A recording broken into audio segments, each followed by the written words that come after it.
And here we are.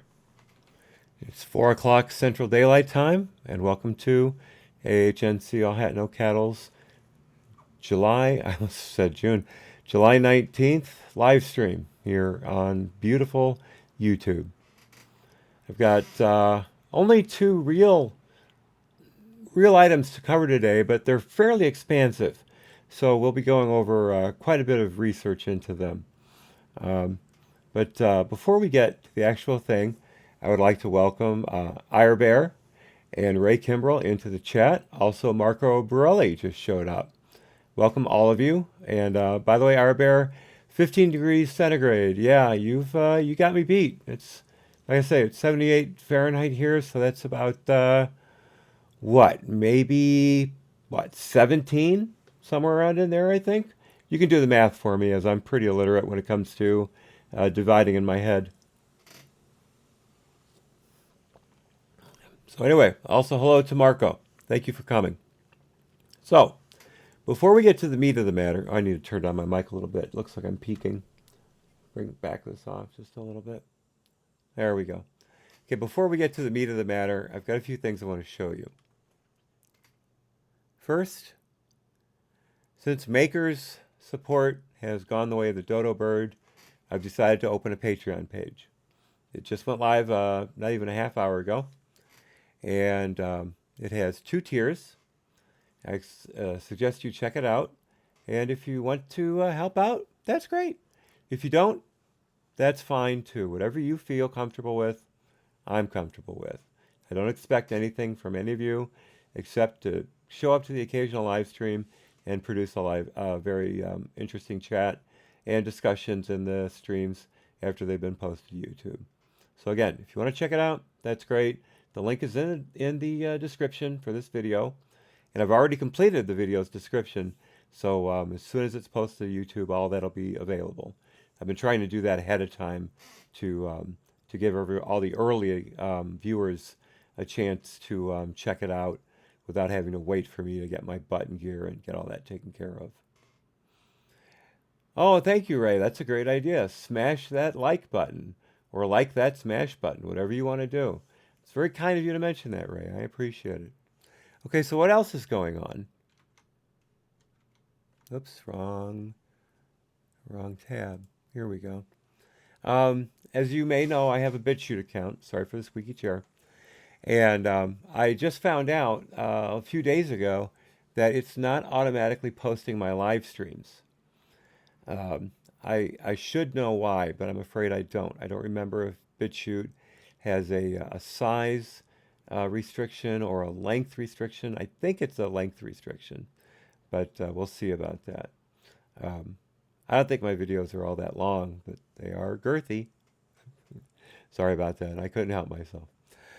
So anyway, I also got a comment from a listener who has a hard time hearing me on the YouTube rebroadcast, if you will, of the live streams, the set piece. She says even with everything turned up, it's hard to hear. I've also gotten that comment from people in my earlier videos, which I can't do anything about, but I'm going to change how I set up the live streams. So what'll happen is the original live stream will go up on YouTube like it always does, in one piece. But I'm going to chop those live streams up into the segments that they're composed of, and then re-engineer the sound on those. I'm going to crank up the sound to as far as I can without it getting distorted, and then I'm going to put those pieces on BitChute. Hopefully that'll take care of the length restriction, and also anyone who wants to hear these without having to watch the whole thing will be able to do so. And the sound will be brought up, so anyone who's having trouble hearing will be able to enjoy them without that low sound problem that they're having. So I'm looking forward to doing that. I will admit I have not been in the studio suite for about a week because of, or actually longer than that, because I took some time off after the last video due to the fact that it drained me. You would not believe the amount of editing I had to do on that, and it really took the wind out of me. So that's why I took last week off. But hopefully tomorrow I'll be able to start cutting up those videos and get them on BitChute. So spread the word and let everybody know about the new format on BitChute. So, what else? I have cut my subscription to the Daily Telegraph up in the upper left corner there. That is not a British, an Australian publication that I have been subscribed to for over a year.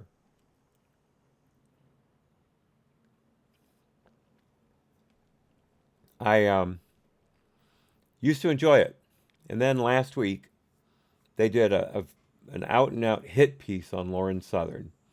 If you don't know her, she's a YouTuber. She does excellent work. She just released within the last month, I think, her video, actually a movie, on the white farmer crisis in South Africa. If you're not aware of that, they're being murdered wholesale by roving bands of South Africans, black South Africans, and the government has voted to take their land away without any recompense whatsoever. There has been a move afoot in the U.S., and I believe it's gained a lot of steam, if not successful already, to expatriate those farmers to the U.S. And I hope it goes through because they are in danger. And if you watch Lauren's video on that, I did not think to link that in the description, but I will as soon as we're done here. And that should be available once the video goes up. Let me make a note of that while I'm thinking of it. Got a pen right here. Lauren Southern, South Africa link. Okay, good. That's on the board. Oh, Marco, I thank you for mentioning that. No, Brian. Well, yeah, 5 Eastern. That's when we started. 4 o'clock Central Time. At least that's the time I've got right now. I've got 7 after 4 Central, which is 7 after 5 Eastern. But you made it, so we're good to go. But thank you, Marco, for mentioning that. I hope your country gets it together. I really do. I'm very worried about what's happening. So anyway, yeah, the Daily Telegraph in Australia did a huge hit piece on Lauren Southern. They called her alt-right in the title, so that set things off right there. They made numerous inaccurate references to her politics. It was supposed to be about an interview, but the reporter couldn't hack interviewing Lauren Southern. For some reason, Lauren's views were so toxic to the reporter that she bailed on the interview, just flat out cut it off, and wound up writing like a 4 or 5 paragraph hit piece. Now, the thing that really, really drove me over the wall was they quoted some horrific, daily, was it Daily Town Hall or townhall.com, the anti-gun website, which stated that there have been, I swear to you, 1,534 mass shootings in the U.S. since January 1st. In truth, when you go by FBI statistics, there have been 4. Parkland, there was a shootout at a gas station, or I should say shootout, there was a shooting of 2 families at a, not gas station, car wash in, I believe, the Philadelphia area, Pennsylvania at least. There was the shooting at the Texas school, and there was the shooting at the Maryland newspaper, where the guy walked in with a shotgun and started blowing people away. And in pretty much every one of those instances, the people were not fit to carry a firearm. They should not have held them. But with our mental health laws here in the U.S. right now, it's very hard to stop that kind of thing. We need to really crank up our mental health laws and start being able to what's the word I'm looking for? Um, Institutionalize people to put them in permanent psychiatric care like we used to do back before the 80s. Um, oh, yes, Ray, I'm glad you saw it. That is, those videos leading up to it, you're right as well. Those were the one where she interviewed the cleaners, the woman cleaners. Oh my God! And I've been in crime scenes, not as bad as those, but I have when I was an EMT, and I had to take bodies to the morgue, or if they were released to the funeral home, if it was deemed a suicide with clear um, cause of death. If the coroner called it right there, then we could transport them, and some of them were really horrible. But that was a long time ago. I don't do that anymore. So why have I got this page from the Daily Telegraph up? What is the deal with it?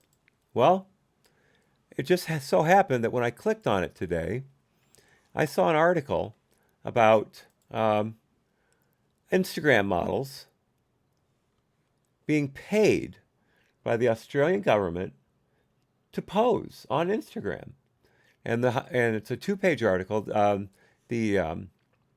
Daily Telegraph is printed as a tabloid, and the title is "Waste WAIST of Your Taxes," and it has several pictures of these health proponents, some of them. But here's a little bit right here. Sorry, I gotta stop doing that. I can't highlight this. This is more of a JPEG actually than a um, PNG or PDF. But here you go. An investigation by the Daily Telegraph has revealed the health department has splashed out more than $600,000 on hundreds of so-called influencers, in the past 18 months as part of a campaign to encourage women to exercise. They have been paid to post fitness photos on their Instagram accounts, with some understood to get as much as $3,000 Australian a post. Wow.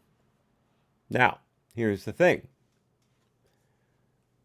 Some of those hired by the health department have built followings with accounts dominated by swimwear shots. But many ranked low on Lumio's scorecard. Lumio is a influence metric. It shows where your Instagram account, I think it also does other accounts, but Instagram specifically, in this case, it ranks where you are as an influencer on a scale of 1 to 100. So, many ranked low on Lumio's scorecard, which analyzes how often users comment and like Instagrammers' posts and eliminates followers who are considered ghost accounts. One of those hired was Big Brother reject Lena Grant. While Grant has 15,100 followers, not great, Lumio found just 4,654 of them were valuable. The company rated her 17 out of 100 in influence. Grant is also an ambassador for booze brand Jacob's Creek Prosecco Spritz. She regularly posts photos of bottles of champagne and buckets of beer. Health proponents promoting alcohol sales. There you go. And here are some of the other pictures. I don't know if the Daily Telegraph did the filter on the main picture there or not. That is, however, a gaunt woman. That is not my opinion of healthy by any stretch of the imagination. But here's the worst one. Lower center left. Intermittent fasting results. Amazing fat loss. Check my video if you want to see my progress. Let me see if I can blow that up a little bit. Yeah, here we go. So right there, center left. Now, look at the before and after pictures there. That is pretty typical, in my opinion, of those damn diet ads that show the before and after, where you've got the guy with the bulging stomach or the gal with the bulging stomach, and then the next picture, they're nice and tight and it looks like they've lost 10 pounds. Um, well, when in actuality, it's just a matter of lighting and how they hold their body when they're doing the picture. I think you can see pretty well that there was some toning going on between that left picture and that right picture. She worked out, got a good sweat going, got her muscles defined, lost some water weight, and then took the picture with her muscles all tensed. That's how it works, really. You drink a lot of water and you put on those pounds through water weight, and then you just sweat them off for the next picture. That's the way I understand it anyway. Um, yeah, but here's the part of it that really bugs me. Amazing fat loss. Check my video if you want to see my progress. Intermittent fasting. What I eat. Intermittent fasting. That's not, as far as I know, a healthy diet. Um, you need to eat regularly to keep your metabolism going. If you stop eating, your metabolism slows down and it's harder to lose weight. Also, it's unhealthy. It puts strain on your organs, your liver and your kidneys especially. It is not good for you. If someone knows differently, put it in the comments or here in the chat or in the comment section of the video after it's posted. I'd love to hear your opinion on it. But here is, on the lower left corner here in the text, Ting's videos include how to lose weight fast, how to grow a bigger butt, and multiple videos about intermittent fasting. In response to questions, Ting defended her rhetoric on weight loss. She said in her videos, she talked about how it actually takes time to lose weight in a healthy manner through cutting sugar, cutting processed food, and eating whole foods. I don't know what a whole food is. I've heard that bandied about, and I think it's just a really buzz phrase, excuse me. Um, I mean, what if do you eat a whole potato or a whole carrot? I I don't know. Yeah, absolutely, Marco. Fasting is a stupid idea. Um, oh, Irebear, you're right. You're right. I've seen that too. Thank you for mentioning that. They do take fit pictures first and then ask them to add weight. You're correct. I think the water weight thing is a tactic too, because they're already fit and then they get them to just do that. But you're absolutely right. I have seen a number of exposés about the fact that they do just that. Take a fit person, take the picture, and then put weight on them. Thank you so much for posting that. You're absolutely right. Marco, Whole Foods or donuts. Thank you so much. I remember Whole Food just means one ingredient foods. Oh, so a red pepper, a, like I said, a carrot. Um, that makes no sense to me whatsoever. Now, if you're talking protein, like 8 ounces of steak or 6 ounces, whatever you feel appropriate. I like my steak in 8 to 16 ounces. I love protein, um, but yeah. So that's that. Thank you so much, Arbor. That's a great shot. That's a great point. Um, yeah. Water weight comes first. Next stage is converting fat to muscle. That's a challenge, and I'm really glad y'all mentioned this because I have an announcement to make. My wife and I finally made it into the pool yesterday. We got a good hour of water aerobics in. My wife absolutely loved it. We're going back tomorrow. It'll be a 3-day-a-week thing, Monday, Wednesday, Friday. I won't say when, so you don't break into my house and steal all my stuff. I know you're out there. I know you're out there. But it was a great time, and she's really pumped about doing it. Um, and I know we're going to lose. Excuse the double set, but we're going to lose water weight first. I understand that, but then we'll be able to build up some muscle through water resistance and lose weight through burning calories and then eating right. So we're finally on track to exercise and eating right. And you guys really made that possible. Your posts in the comments section absolutely got me thinking about that and helped me turn things around. So my thanks to all of you, including those who couldn't watch live, everyone in the chat. I mean, everyone in the comment sections are very, very um, proud of what they've done for themselves, and I'm proud for them too. But they've given me a lot of motivation, and they've helped my wife. I read out some of these comments aloud to her all the time, and they very much motivated her too. So I owe all of you a big debt of gratitude. So thank you. Yeah, they are great for your heart, and thanks for the encouragement, Marco. I really appreciate it.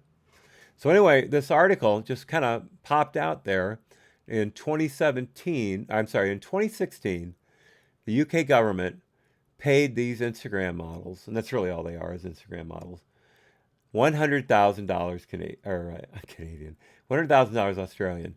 In 2017, they upped it 264,000 more to $364,000 in 1 year. And these are not really influential people, as you saw before. The one I read about had an influence score of 17 out of 100. I don't think that's money well spent. But this is part of, I guess, Australia's war on obesity epidemic. Is it a great idea?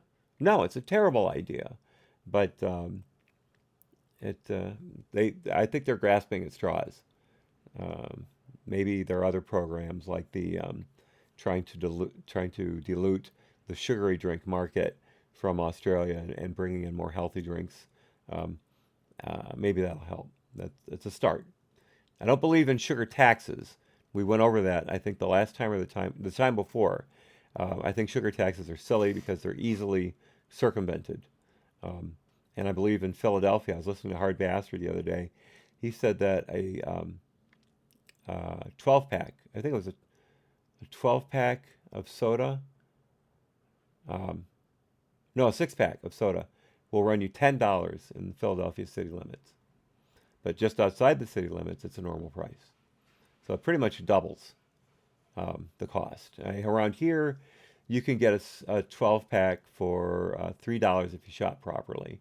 But even if it was a 12 pack for $10, it's still outrageous. Absolutely outrageous. But anyway, so I was just bringing up the Daily Telegraph to show you guys, hey, I'm not looking at this paper anymore because of this hit article. And unfortunately, I deleted that article, so I couldn't show it to you. I forgot to try and dig around in my trash to find it.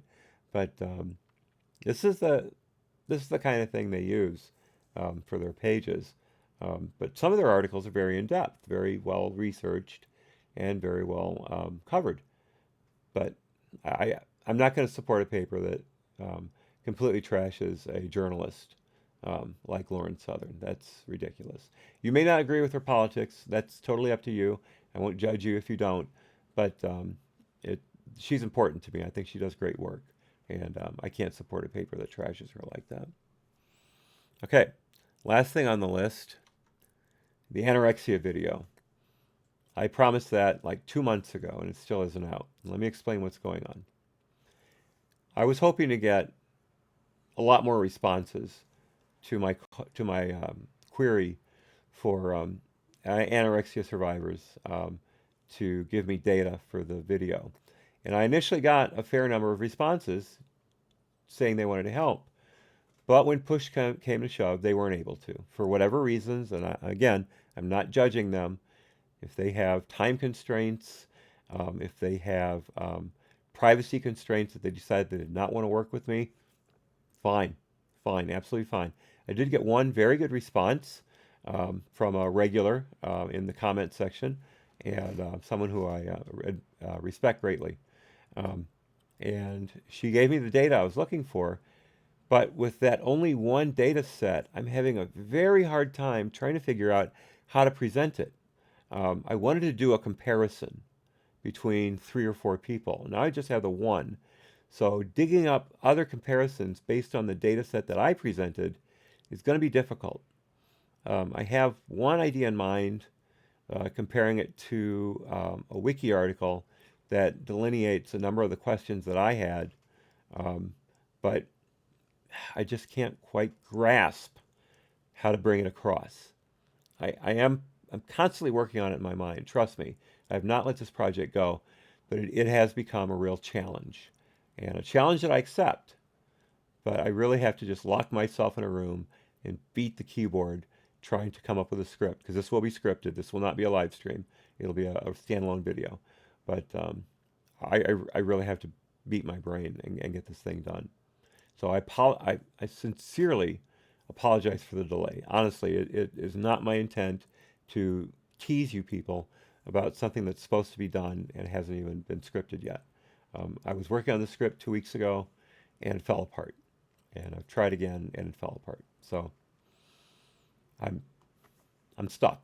But it is going to happen. I promise you. It may not be as high tone, and a high tone. It may not be as important as I thought it would be since I've only got the one data set. But I'll try to do my best. That's all I can pray. That's all I can pray for. That's all I can offer you. Is I'll try to do my best. Oh yeah, Lauren is in Australia. Did you see her latest video where she walked around pretending not to be Lauren Southern, asking kids at the college where she's presenting next, should Lauren Southern be killed? It's hilarious. It's absolutely hilarious. Definitely go to her channel and check it out. Um, so that's all the preamble. I've spent almost a half hour talking about things that aren't related to today's video. We'll see if we can get out of here in the next 3 hours. All right, so what is up for today? I teased in the teaser, in the trailer, that I would be talking about a plus-size swimsuit model who had an epic fail in Manhattan. We'll get to that. But first, I want to go over a few plus-size, quote-unquote, plus-size models. Now, as you see here, this is Gabby Fresh, and that's her name, Gabby space Fresh. And she is listed as a plus-size model. And this is where I have a problem with the whole plus-size area. Someone like, oh gosh, what's her name? In my very first Whitney video, not Amanda. Anyway, that woman is a plus size model in my opinion. She's not anymore. She's let herself go. If you find her Instagram page, you'll be shocked, absolutely shocked. But she's a plus size model. And I'll show you some pictures of others that I would tout as plus size models. This is a morbidly obese model. Period. Period.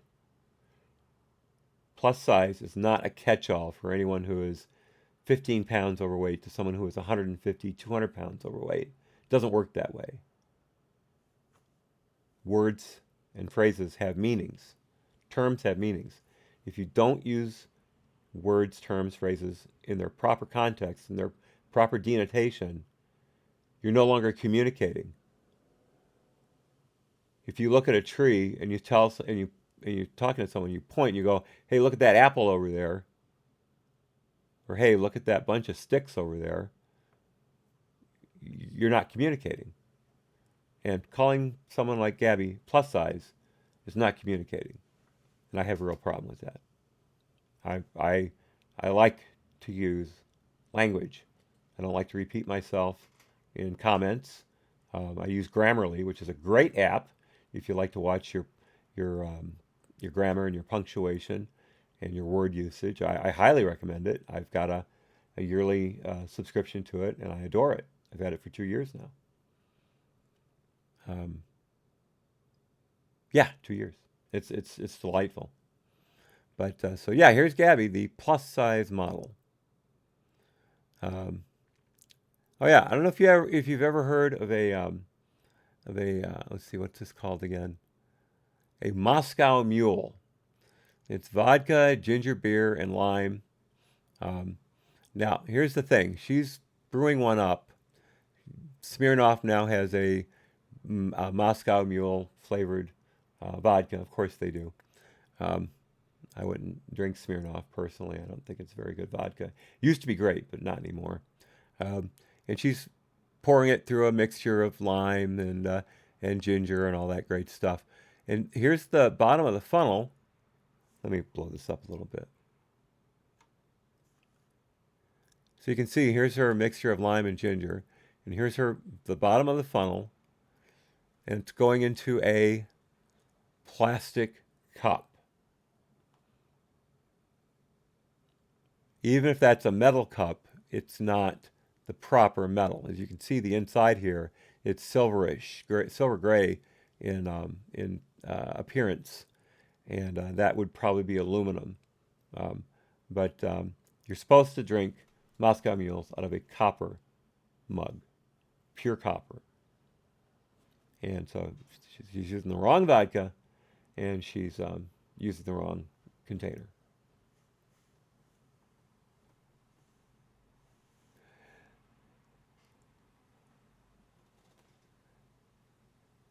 She's posing with Barbie feet. Let me see that.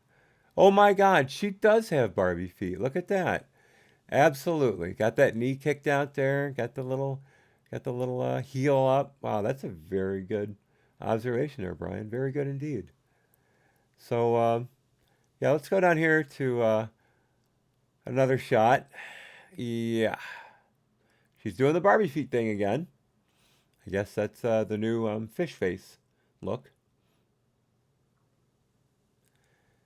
Here's someone else. You can't quite see in the water there, but she is very hippie. Very hippie. And she has huge thighs. Now here's one with a pretty bizarre outfit. Again, not plus size, morbidly obese. Now here's Ashley Graham. Ashley Graham's pretty popular if you know about the circles, the plus size model circles. And if you look at this picture right here, Ashley is, in my opinion, an actual plus size model. She's very curvy. Her hindquarters are not inspirational. Let me put it that way. But I'll give her that. And when I say give her that, I mean I will, I'm not going to take a hard pass on it. I think she's attractive. But the others, Gabby and the others, no. So here's another shot of Ashley Graham. She made Sports Illustrated cover in 2016, I believe. And as you can see, she deserved it. Absolutely deserved it. Now, they're not going to show her from behind. I'll tell you that. But from up front, that's an attractive woman. And I'm happy for that. I believe that, I even believe there should be more really obese models. Absolutely. People need clothes. People want to look their best. Now, if you really want to look your best, you'll lose that weight. But if you want to wear something in the meantime, then go for it. Get some fashion on yourself. But no, not plus size, morbidly obese. Let's make those two delineations right there. Now you may remember Tess Holliday from 2 weeks ago, or was it last week? They all blend together. I'm sorry. Anyway, you will remember Tess from a previous live stream because she posed on the new cover of Self magazine, the digital edition, and as I commented, it was a horrific picture. As you can see, it still is. But I also noted that Tess wasn't wearing her normal makeup. She's au natural. Now, let's compare Tess here. This is Tess here. Do you see a little bit of a difference? Tess here, Tess here. She's not the same woman. That is an incredible makeup job. And I will not take away the ability of someone to use makeup to their advantage. Some people say that's cheating, and in this case, I'd say it is. I'd say it's real deceptive advertising. Tess Holliday is a well-made up woman, and I believe that this is photoshopped Because if you look at her chin right here, she has a very tight, tucked in chin. But if you look here, that is a pretty flabby chin right there. You can see the folds right there. So, no, no, no tests, no tests whatsoever. Now this is, what's her name again? Georgia Pratt. And again, I'll give this plus size model. I'll give you that. She's she's curvy. She is she's probably she is very hippie, but she's proportional, and I think that's very important. You need to be proportional in order to be beautiful. There's just no way around it. If she um, was not, if she did not have the curves that she did, I do not think she would be a success. Damn it, there goes my voice. She would, she would not be a successful model. That's my opinion. But I think she's doing well here, and good for her.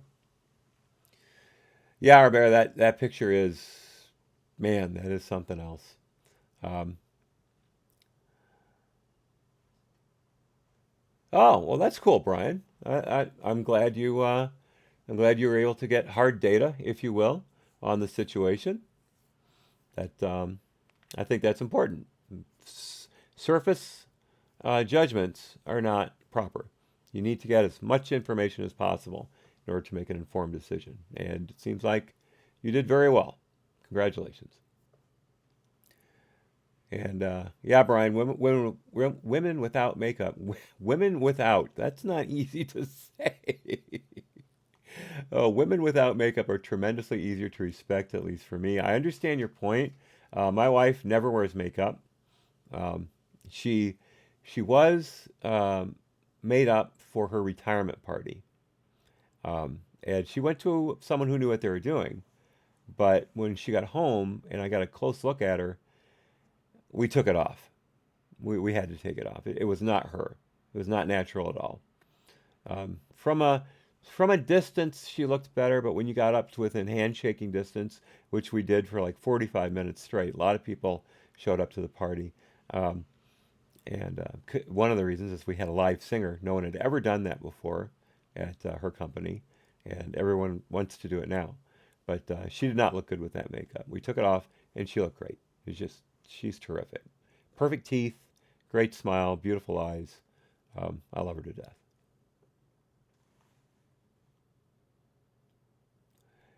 Fake up. I like that on We Blue. I like that. I like that very much. Now, this is a new trend. Um, I'm not going to comment on it. I'm just going to describe it. They are using women with self-harming scars in bikini shots. And as you can see, this young lady right here, she is extremely thin, um, and not horribly, but she's thin. And she would be the bane of any of these plus size models for sure. But if you look right here, you can see the scars. Um, it looks like that octopus tattoo was added after the scars. Oh no, I'm sorry, that's not an octopus, that's the Virgin Mary. My mistake. Man, don't tell my priest. Do not tell my priest I did that. I don't want to get excommunicated. Um, and the tendrils coming up from the sides, and the way they're wrapped, that fooled me. That's what I was looking at first. So again, don't tell my priest. Um, but yeah, you can see the self-harming scars, and I feel horrible for her that she was a cutter, and I feel terrific for her that she has gotten out of it, that she's gotten the therapy that she needed, she's gotten help, and she's stopped doing that. That's wonderful, and I applaud her for that. I absolutely applaud her for that. But again, you make your own judgment as to whether or not this is a good idea. I can see both sides of it actually. On the one hand, um, it shows that you don't have to be ashamed of what you've done. You can be a survivor, and you can show people this is what happened to me through my own hands, but I'm better now. That's great. And on the other hand, It's unnerving. It's unnerving to look at that and think in your head, or else do you think? Um, but to think, I know how she did that. I know what she was doing when those scars healed, before those scars healed, excuse me. And that is a very disturbing thought. Um, so again, you judge. You make up your mind. I'm not going to go any further than that. Now this, in my opinion, is body positivity at its best. Right here. This is a curvy woman. She is an athlete. She has won the Paralympic snowboarding competition, I think, 3 years in a row. She lost her leg due to an osteosarcoma, which is a bone cancer, um, and a bone tumor. And they can usually be treated, but normally it will require an amputation because it can grow, and it's not just enough to cut out the sarcoma itself. It will seed. That's what I'm looking for. It'll disperse, metastasize throughout the bones in that area. And as you can see, they had to take her whole leg. But look at that prosthetic. That's beautiful for a prosthetic. Carbon fiber. I don't know what the uh, mid leg is made up of, but she's got a great ankle. She's got an artificial foot that looks beautiful, and you'll notice the coloring on the artificial foot. It is almost exactly the same as her with her tan. That is fabulous. It doesn't look artificial, does it? It looks like they saved her foot. Obviously they didn't, but wow. And she would also have different plugins, if you will, for the bottom of that foot, bottom of that leg for the ankle. I'm sure when she snowboards, she uses something different to strap into the board to give her better stability. Um, but that is amazing. That really is amazing.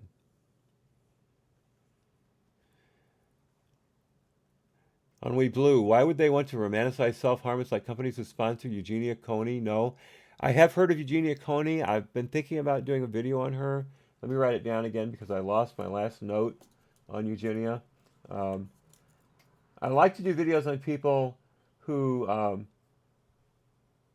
have not gotten a huge amount of YouTube backlash because it would paint me as a bandwagoner.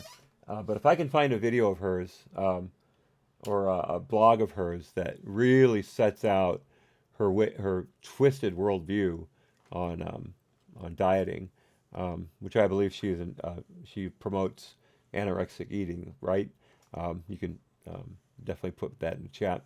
Um, but yeah, definitely something like that deserves a response. Um, Bear, romanticizing self-harm is a recent trend from the past few years. I've seen it on Tumblr art sites. Oh, wow. Wow. Well, you know what? It would had to have been a thing for a while before the fashion companies picked it up. We all know they're not usually trendsetters. They follow society, not now the fashion itself, of course, is it tries to be a little bit out there, couture, but they didn't just grab a plus size model off the street and say, "Hey, this is a good idea." The fat acceptance movement pushed that narrative, pushed that idea. Well, Marco, you're welcome. I hope you do extremely well in your exam. Knock it out of the park, my friend. An American expression referencing a home run in baseball. But good for you, and I wish you all the best. And I hope your semester ends with a dean's list. I really, go for it. And hello, Belinda. Welcome, welcome. So glad that you're here. Um, but oh, okay, Ennui Blue. What's that? Eugenia always claims she doesn't promote anorexia, but she is. I think she's got something coming for me for that. I think she's got something coming. I'm glad you brought her up again. Thank you so much. I really appreciate it. I love getting ideas from viewers. I think it's a great help. Unfortunately, I have a real bad track record of following through on them because I forget to write them down. I leave them in the comments thinking I'll get back to that comment later, and then I forget the name of the person and it's gone. So that's my fault. I'm an idiot. I'm trying to learn as we go. All right, Marco. Be well, sir. Be well. Okay. So anyway, what we've got here is in my opinion, the perfect example of body positivity. Absolutely spot on perfect. Um, how could you do better than that? And of course, Whitney's video on body positivity um, used an amputee and an acid attack victim, survivor, if you will, um, to promote her body positivity message, which is all about obese women. If you go to her body positivity page, which one of my viewers has done, and I don't like to say my viewer, that's kind of egocentric, which one of the channel's viewers has done, um, she said it's all obese women. That's it. So screw you, Whitney, and your body positivity campaign. Show someone like this. Show this woman right here. What's her name again? Brenna Huckabee.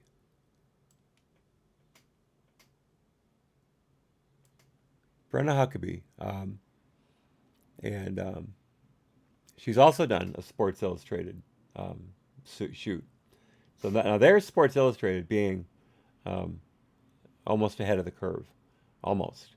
But I mean, if you remember the early swimsuit editions of Sports Illustrated, they were the most popular print of the year. In fact, it pretty much kept the magazine alive. Um, it was like their Christmas um, Black Friday sale. Um, but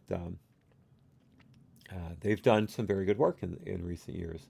And and this young lady right here, Brenna Huckabee, she's one of them, and I applaud them for that. That's thumbs up to Sports Illustrated. So, what about the event I teased? What about our young lady posing in Manhattan and not getting the results she had hoped for? Her name is Glitter and Lasers on Instagram, and if you can look her up. Um, Let me expose this. Now, the reason I've got this as um, with Tim Pool in the foreground is I got the idea from Tim Pool's video yesterday. I had not seen this story organically, so I can't take credit for coming up with this on my own. I owe Tim Pool all the credit in the world. If you want to watch his video on it, go to his Timcast channel. Just put TIMCAST into the YouTube search, and you'll see two pictures of Tim. You'll see the Tim Pool portrait for the Tim Pool channel, and then a couple spaces down, you'll see the Timcast channel. And the reason you can tell them apart is the images are flipped. One has him looking to the right, one has him looking to the left. Um, but it'll say Timcast, and go to Timcast. He should have put out a few videos today already, so you have to search yesterday's videos. But I believe it's titled something like "We Should Not Promote Morbid Obesity." I know morbid obesity is in the title, so definitely check it out. I only watched about a few seconds of it before I realized that if I was going to do a video on it, I needed to stop, because it would not be good for me to start parroting what he said. If we had the same ideas, it would sound like I got it from him. So let's get things back into shape here. Okay, the chat got away from me.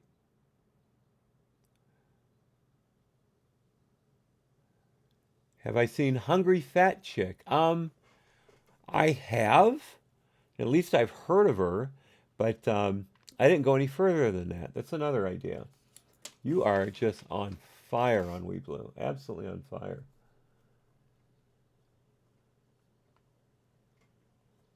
Hungry Fat Chick. Got it. Okay. Now, I think I had mentioned in a previous video that I was looking at doing one on Amberlyn Reed, but I didn't. And the reason for that is there's a couple of very brand new YouTubers, and their channel is called You're So Vain X. URSO Vain X. All one word, if you could call that a word. Uh, and they're hilarious. They did a video um, that was a parody of one of Amberlin's Q&As, questions from my viewers, kind of things, and they ripped her up. I laughed my head off. And again, these are brand new YouTubers, and they mainly focus on Amberlin and some self stuff.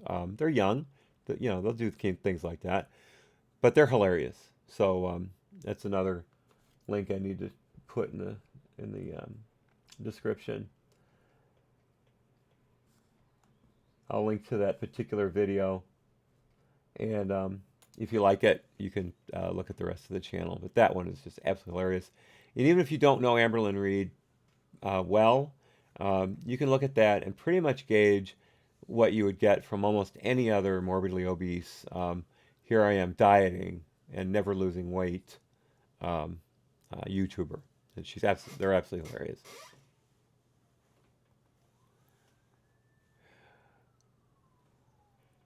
Oh, Hamburgerlin Reed. Oh, no. See, I told you there are people out there who can do a much better job of hitting Amberlin than I could. And with a call sign like that, how could you go wrong? My buffering's getting bad. Let me slow down.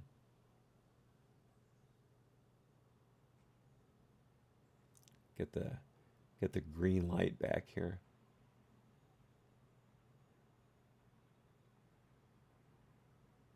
Okay, all right, that's better. Um, so anyway, yes, that I'm. All right, I'm Hamburgerlin. Let me write down um, your nick.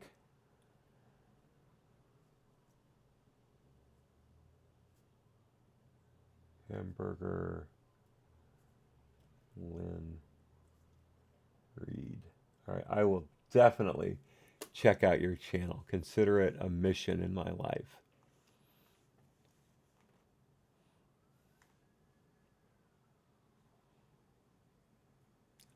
Oh, okay, Brian. Yeah, fetish channel. It sounds like it. There's those channels that I saw a couple years ago. I saw some pieces of them on an AIU video where you had Japanese girls, not large Japanese girls. Well, there hardly are any large Japanese girls, but just normal sized Japanese girls binging on chicken and nachos. That seemed to be their big thing. I have no idea why.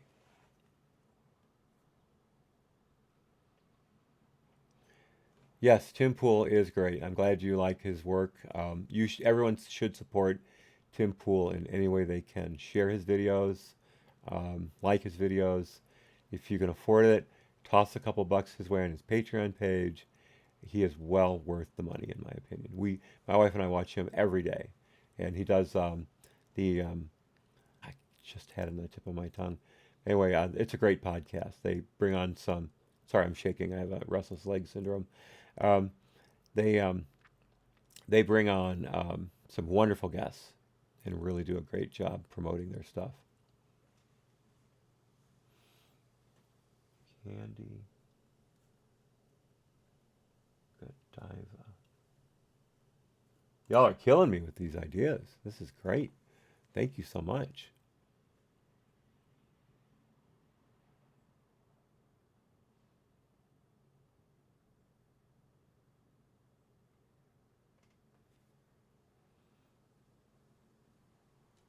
Hmm.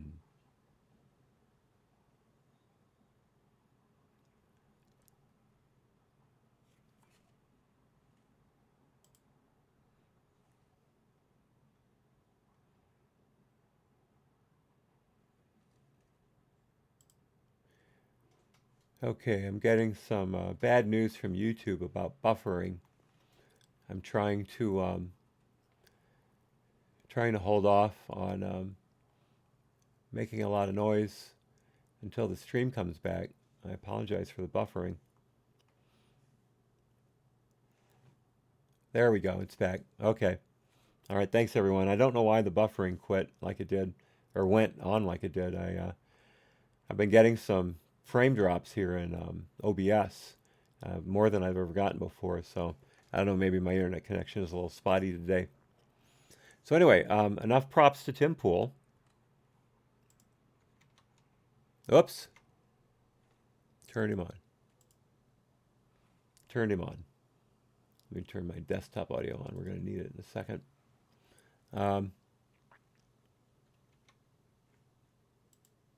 So here's the article of the event. Great. Cafe.mom leaves the banner stuck. I think that's a great idea to leave your banner stuck to promote the page. But when you're trying to keep some things in frame, it's hard because this one is so far down on the page that it really ruins it. But anyway, here we go. From cafemom.com. Actually, let me get that more correct. thestir.cafemom.com. I have the link, everything you've seen in here since the first four housekeeping points. There are links. Everything has a link, so enjoy.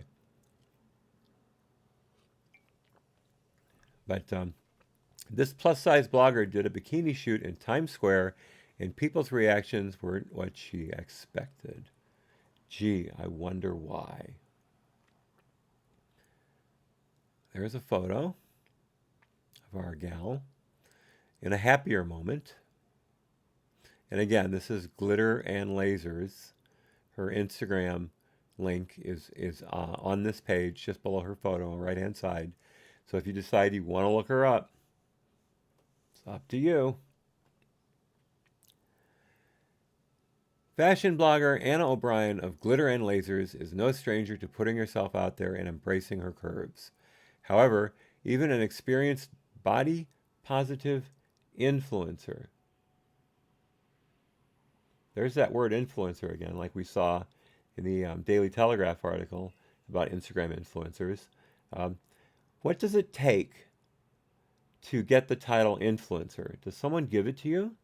Or more likely, do you just put it on yourself and say, I influence people, look at me. And people are going, not very influenced. In fact, I'm kind of disgusted.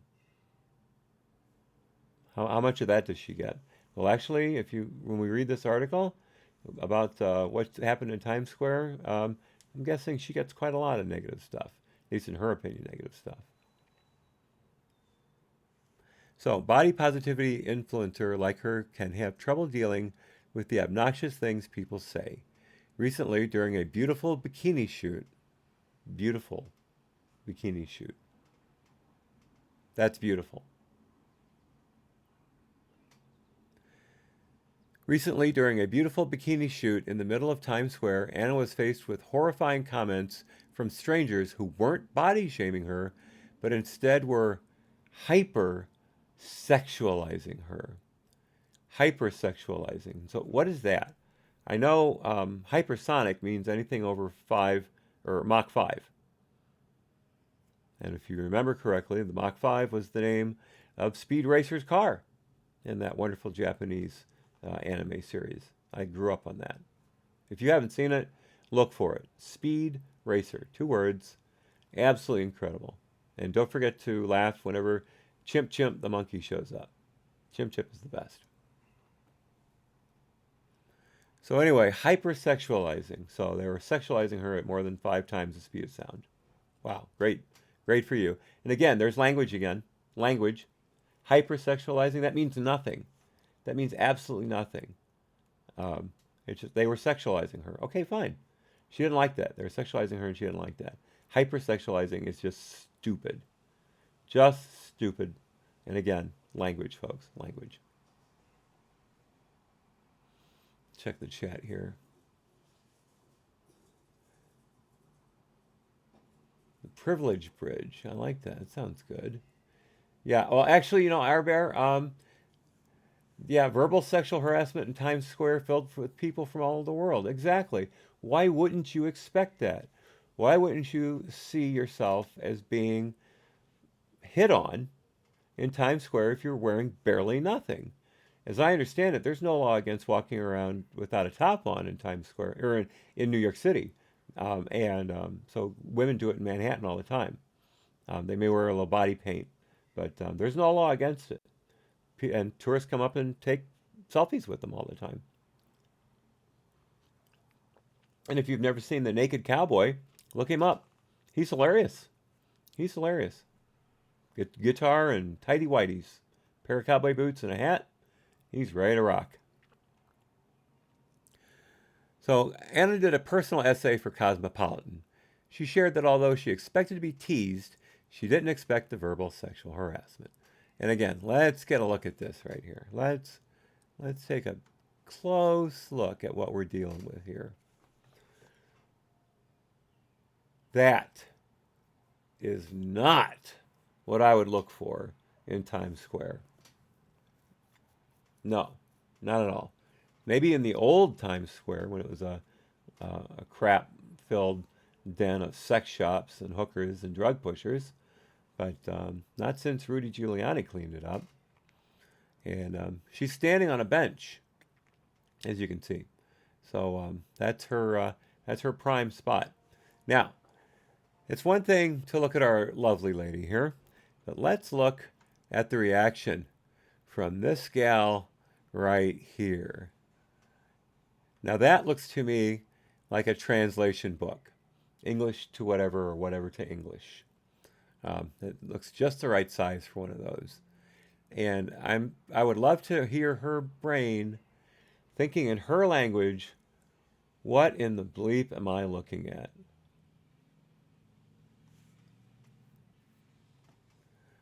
Check the chat here. Oh yeah, yeah, exactly, Brian. The Whitney and her screw at the St. Patrick's Day parade. Absolutely, absolutely. Um, oh, L Darby. Thank you, Ennui Blue. Yes, yes, L Darby. That is a terrific reference. I remember that whole hullabaloo with Al when she tried to bully a hotel into giving her a room after they denied her request for a freebie. They laid it out on her. That was one of the best reactions to self-entitled, privileged Instagrammers that I have ever seen. And if I ever do travel to Great Britain, which I won't unless they clean up their act and stop throwing people in jail for mean Twitter posts, then if they do that, then I'll check it out. I'll check that hotel out definitely. Yeah, cottage cheese legs. That oh, I don't know about that, Ira Bear. Does he try running for president? I'll have to look that up. I'm not exactly sure. And Ray, the Free Willy reference is spot on. Absolutely spot on. Now, I will give this young lady credit. She does not have cankles. Those are actually ankles. Not far from cankles, but they're there. So I'll give her credit for that. So, you know what? Let's look at the Cosmo article itself. I didn't think I wanted to look at it, but you know what? Here it is. Let's just do it. So, this is in her words, Anna O'Brien, founder of curvy fashion blog Glitter and Lasers, wasn't prepared for the comments she received during a public photo shoot. Now, we all know that Cosmopolitan is a rag, an absolute rag that deserves zero respect. But so this is why Anna got her article published because of the hyper low standards, if I may, of Cosmopolitan. Standing in the middle of Times Square, it wasn't super hot, but the pressure of what I was about to do was making me sweat. My fingers slipped against the fabric of my maxi skirt as I fumbled with the tightly knotted bow. My outfit fell away, revealing my pink bikini beneath it. Well, it revealed more than your pink bikini, sweetheart. I heard hollers from strangers, but their words blurred into an indecipherable mess as I tried, unsuccessfully, to remain calm. A sliver of sun peeked out from behind the skyscrapers, reminding me we were about to lose the light. No more time for nerves. It was now or never. Let's do this, I said out loud. My clothes dropped all the way to the ground, and the voices around me became clear. Here's her Instagram post with over 36,000 likes, nearly 36,500 likes. Yesterday I did the scariest thing I have done in my 30 plus years. I stood in Times Square in a bikini and posed for a photo shoot. In the beginning, I felt really overwhelmed, not because I was mocked, but because I was so extremely sexualized by a few men who were watching. What was so ironic to me was that to the right of me were two nearly nude women covered only with body paint, and no one felt the need to yell or scream what they wanted to do to their bodies. But to me, a plus-size woman in a swimsuit, the things that were said were so graphic it made me sick to my stomach. One man said he felt justified in saying what he did because plus women don't know they're effable. Let me be very clear here. A plus-size woman's worth, or any one woman's worth for that matter, is not contingent on someone wanting to have sex with them. You don't exist to pleasure someone else. You exist to change the world. Hashtag plus size, hashtag Times Square, hashtag self-love, self-worth, brave, fearless, Laura Bell, New York. I'm sorry, Lara Bell, New York. Yeah, a lot to unpack there. I'll just go into the article. I'm not going to try to decipher that. But I would take it as a compliment if someone said, "Hey, you may be over 50, but you're effable." Like, thank you. I can't because unless my wife says it, then I can do something about it. But otherwise, it's a compliment, in my opinion. I know that I am not just a sexual being. I know that I have more than that. But if someone wants to compliment me on what they see as a character trait, okay, I'm all for it. But this is common with fat acceptance, with morbidly obese people. They project their insecurities, their self-loathing onto other people. So when they get a compliment, what they hear is a shot, a denigration of their size.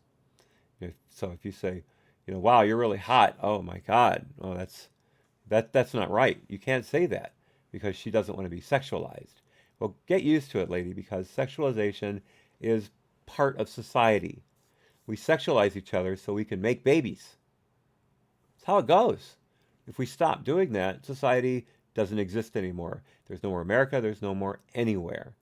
Society grinds to a halt. Everybody dies. The world's over. Sexualization is part of life.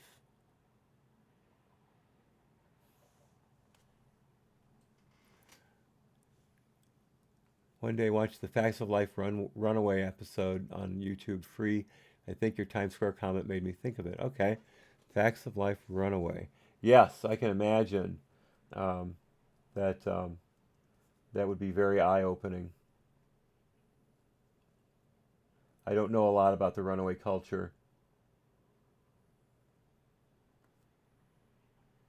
but I would be very interested in learning. Yeah, maybe it helped her to lose it with all the remarks. No, Ray, not at all.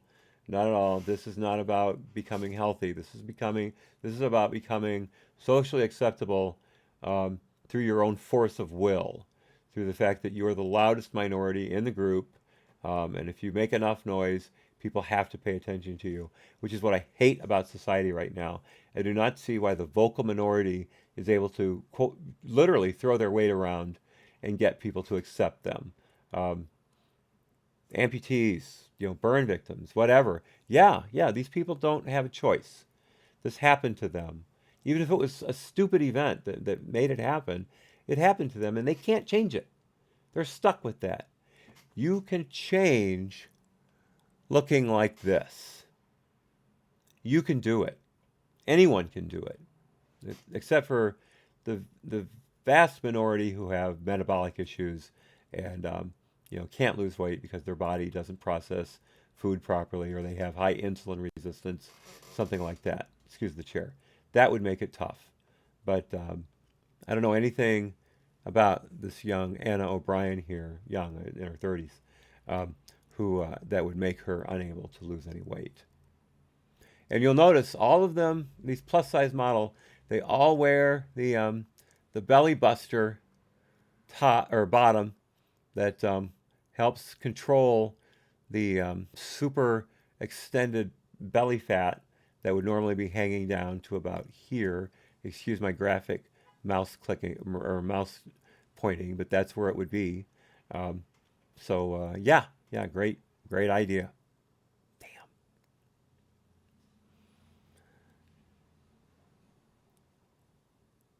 And the comments start. I went to suck on them tasty toes. Hey, baby, let me butter them biscuits for you. I looked up to see 3 men with camera phones filming me. Our eyes met, and one uttered, "Twerk for the camera, baby. Show them how that ass clap."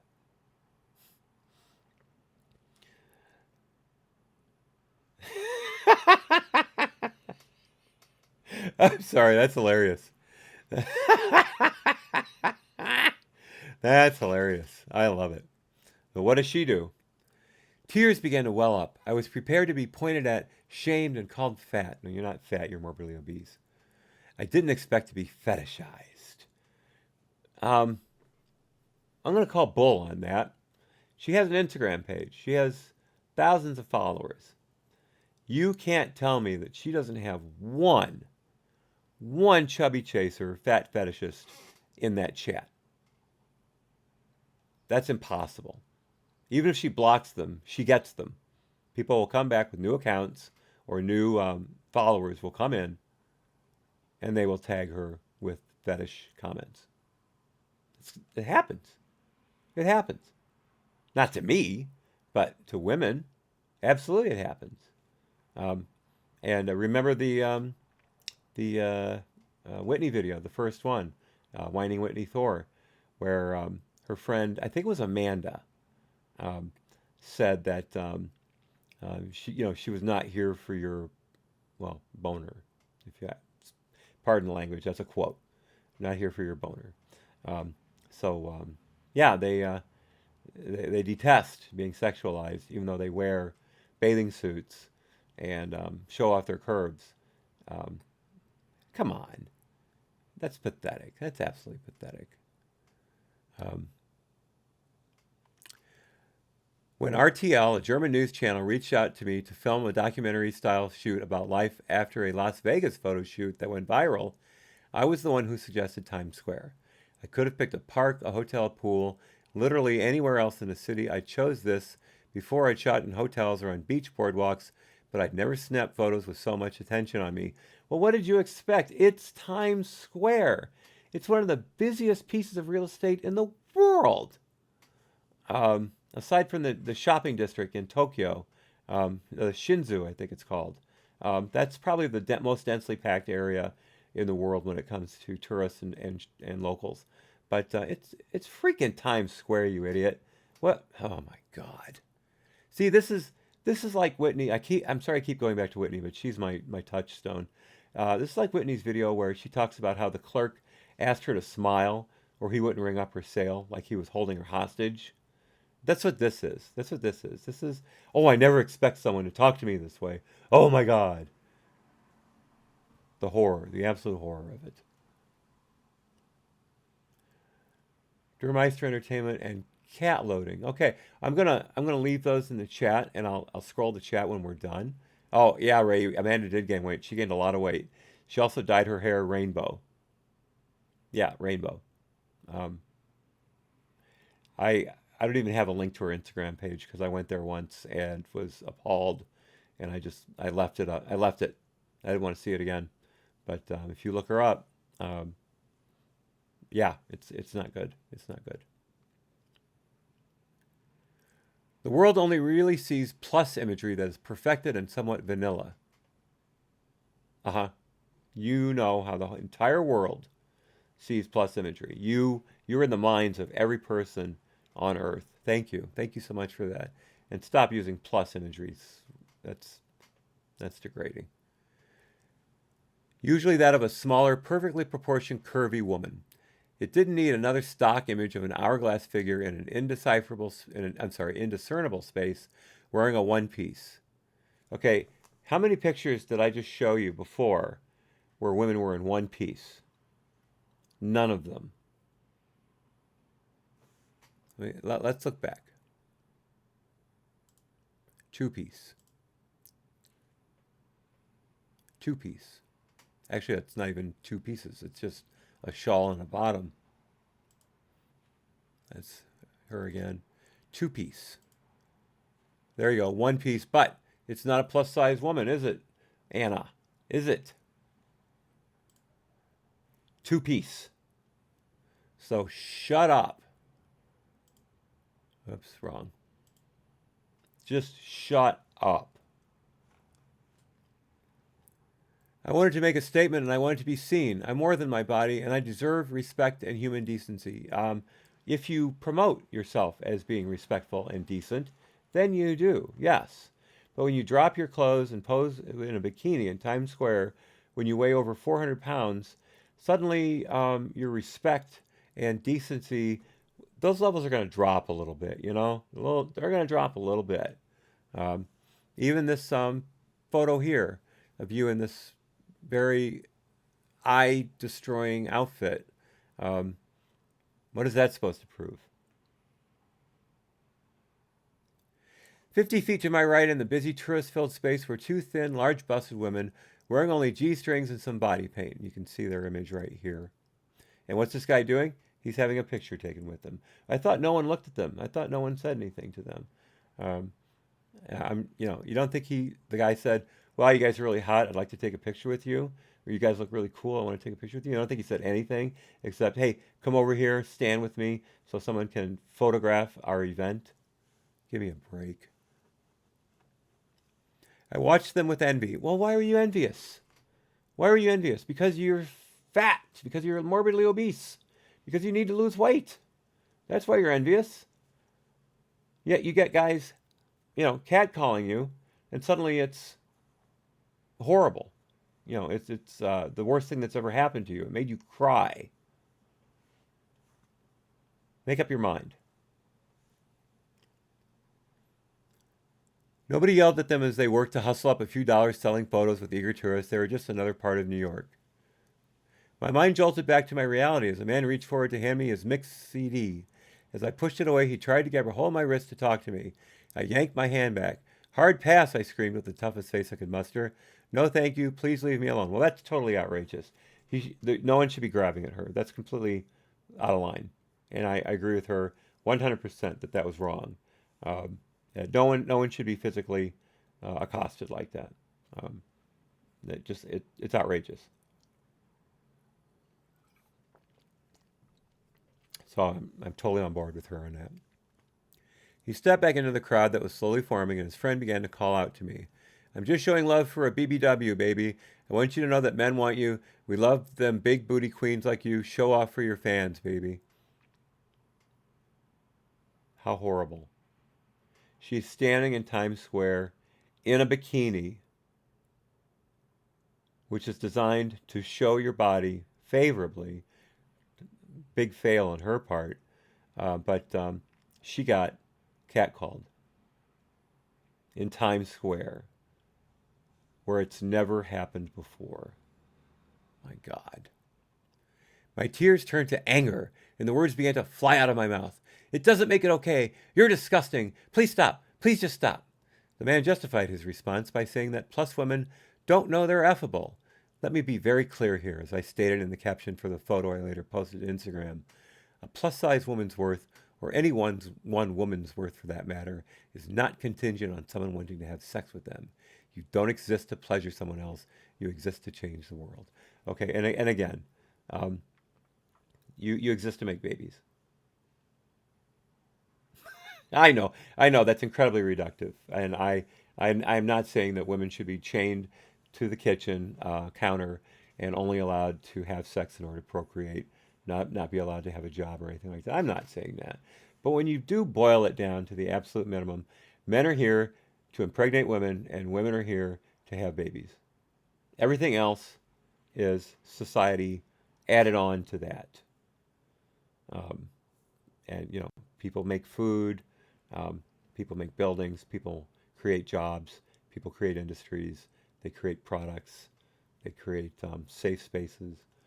Those are all things that society has added to the bare bones procreation to create more society, more people in the society.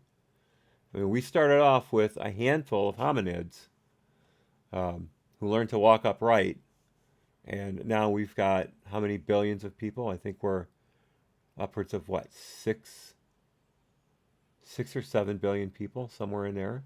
I could be wrong, but that's the number that's in my head. So, yeah, procreation is important, dear Anna. So you're going to need to be sexualized at some point in your life. Although with your weight, you would not be able to carry a full-term pregnancy. The odds of having a normal, healthy baby with someone your size are slim. Miscarriages are too common in women with morbid obesity.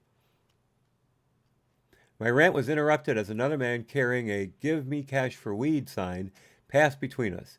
He looked at me, grimaced, and shouted an uninspired fat joke, grinning proudly. Little did he know he'd just done me a favor by silencing the other men and causing a distraction. So if you yell out a sexual comment to her, you're degrading her. But if you call her fat, which is technically incorrect, she's morbidly obese, but if you call her fat, that's a favor to her.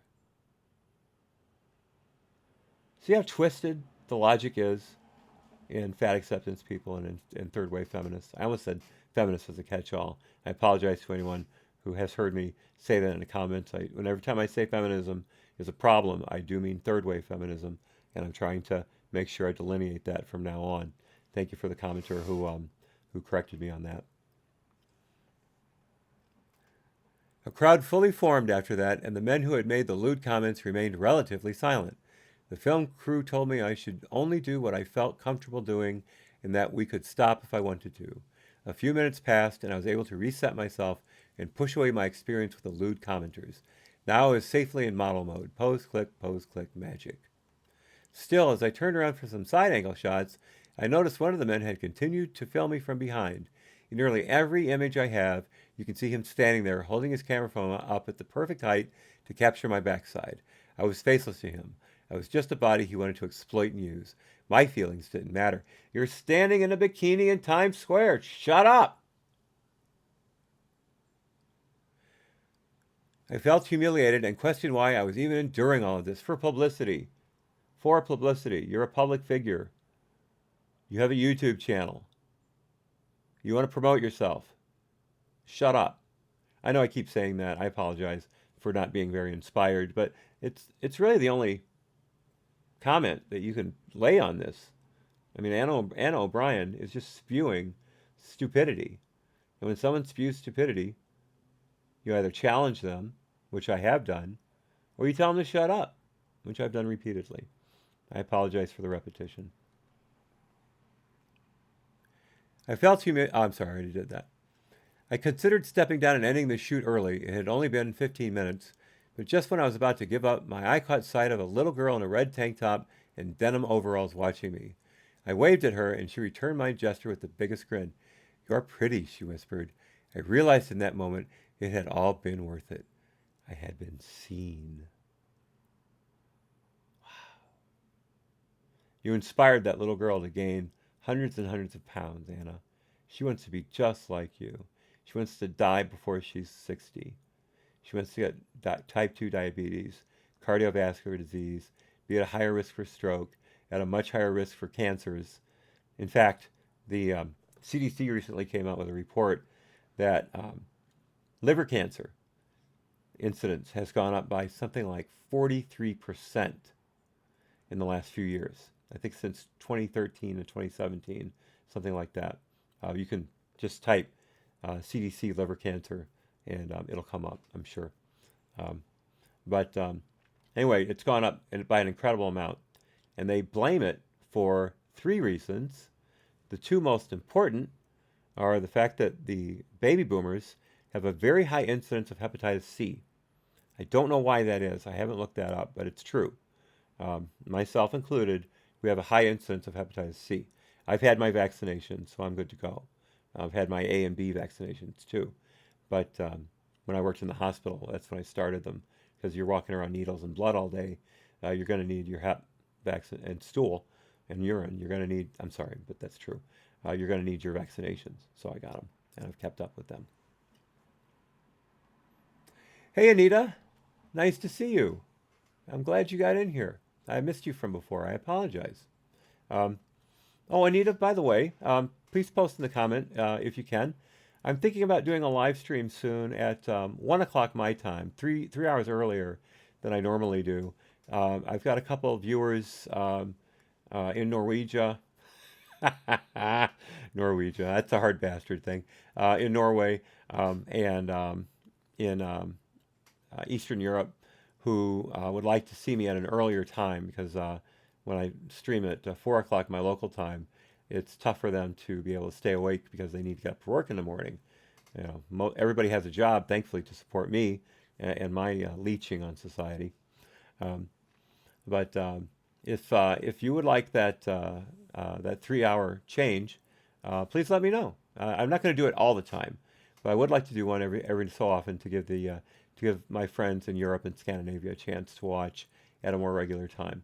So please tell me what you think. Um, yeah, Johnny Gibson, that's very possible. It's extremely possible. She only put that in there to make herself feel better. Um, um, just like, again, my touchstone Whitney, that thing with the clerk at the gas station and her headache pills, and her gum. Oh my God. He said, smile. I seriously doubt that happened because that came right on the heels of that video of that woman walking around New York for hours in the rougher neighborhoods and getting catcalled like 7 times. You know, the horror.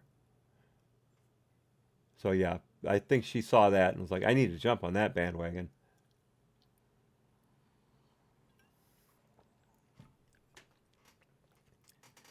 And that last sentence there, I realized in that moment it had all been worth it.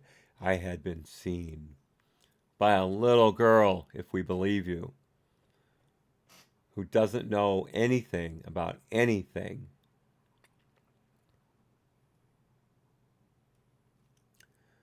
So, now, I decided that we should hear from Anna. You're going to hate me for this, but I got to do it. This is Anna trying on some bikinis. I'm only going to show the one because I love you guys and I don't want to hurt you. But she doesn't just put clothes on. She adds a little extra to the moment. Turn down your speakers. Here we go. So I got this cute little lace one piecey with the ruffles that's a neon from Aerie, and I got it in an XXL, yeah, double XL. And this is not just any neon, it's neon lace. Brighten up my face, there's a neon lace. On my chest it's placed, neon lace. So, notes about Aerie. It's kind of weird for me because they're trying to be. There you go. That's all I'm going to do to you. But if anyone, see, that's a double XL top, and she does not have big breasts, but what she does have, as you can see from below her large upper arms, is a lot of spillage, a lot of side boob. Some people find that erotic. Some people. And if you do, keep it to yourself. But that is not the right size for her. She should have gotten a 4X at least. And she knows that. Hell, I wear an XL. And I'm 188 pounds and 5'9". my God. My God. Okay. Enough of that. This is a little filler. Um, I wanted to put something in on the end of this just to give you guys a break from the whole obesity thing, but it's not pretty. As I teased in the trailer, there is a drug out there called Krokodil uh, in Russia. I almost said Soviet Union. That's how old I am. Krokodil, and it kills people within a year of their becoming addicted. Heroin addiction takes about 6 or 7 years to kill you. But there's some really interesting stuff with this. Now, a lot of the stories I'm going to show you are from earlier in this decade, 2013, 2015, because that's when Krokodil was really in the news. But I wanted to show you this. This is a warning from this year, so it's updated. And this is a vial of Krokodil right here. What is Krokodil? There are hundreds of drug cocktails out there, from the basics like marijuana and cocaine to prescription drugs like codeine and diazepam. Drugs as a whole provide an escape for some. But what about the drugs that you know will cause harm? You can survive heroin addiction. You can survive cocaine addiction. But there's a drug that, if taken for 2 years, is guaranteed fatal. Krokodil. Now, I've seen 1 year. This says 2 years, so we'll call it 1.5 years, and we'll be done. In the early 2000s, Russian doctors began to notice a pattern.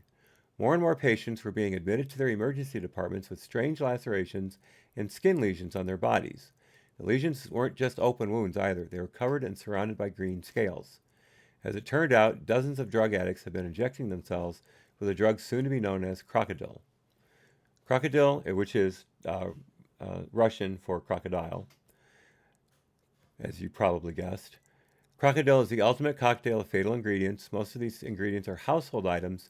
In Krokodil, you'll find codeine, paint thinner, gasoline, hydrochloric acid, iodine, phosphorus from matches, from book matches.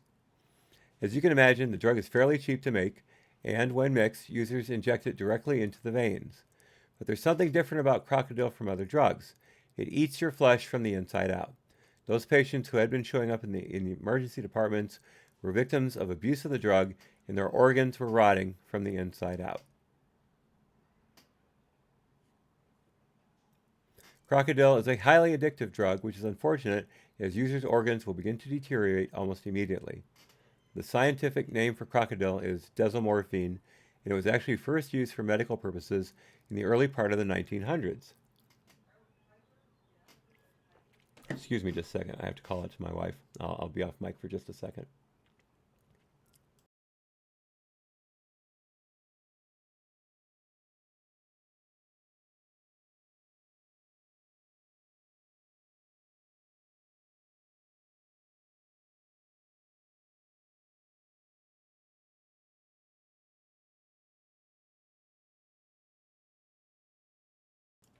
Okay, my wife's coming with more water. I've just run out, and I don't want you guys to hear me with a dry mouth trying to pronounce words that I can't even get off my tongue.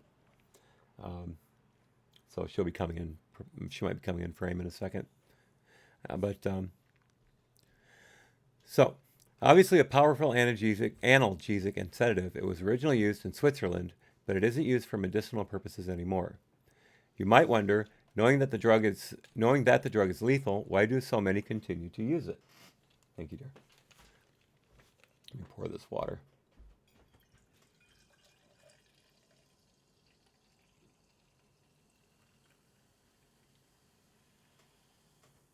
Sorry for the production value. By the way, Ice Mountain Sparkling, terrific stuff. Comes in a number of flavors. I'm not sponsored by them. I hope they do. But it comes in a number of flavors. This is triple berry. It also has lime, and there's a lime berry as well. I haven't tried that yet. But if you like sparkling water, This is terrific stuff. It's not expensive. Comes in convenient 16 ounce, actually 16.9 ounce bottles. They fill up a Leftist Tears tumbler perfectly. Um, and it's good stuff. I don't like flat water. I like sparkling water. If I'm drinking flat water, it has to be extremely cold and have a lime in it. And this stuff already does that. And of course, like I say, Leftist Tears, get to the Daily Wire, watch them if you can, subscribe if you can, even more. These are great people. Ben is off and on. Some days he's a little strident for me, but Andrew Clavin and Michael Knowles, great people, very fun to watch. And Ben Shapiro has a Sunday show. Excuse the squeaky chair. Ben Shapiro has a Sunday show where he interviews people who are in popular culture, or not popular culture, people who are within the intellectual sphere of Ben.